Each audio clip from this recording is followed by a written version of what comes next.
Welcome to our workshop for improving access of children to surgical care in Africa. My name is Ali Shalabi. I'm a consultant pediatric surgeon and I'm the Chief Digital Health Officer at One Health by AXA, an international primary and secondary healthcare provider based in Africa. The Geneva Health Forum brings together all actors concerned with major global health issues. It gives visibility to innovative, accessible and sustainable projects related to healthcare initiatives.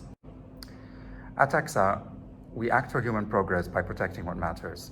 Our challenge, therefore, is to remain at the forefront of the topics that are close to our heart, such as healthcare, the economy, and the environment.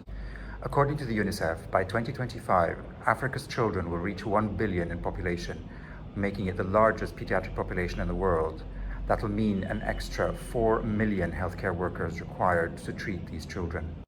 Recent publications in the Lancet Global Health have also highlighted the great disparity between high and low income countries in relation to outcomes of pediatric surgical cases.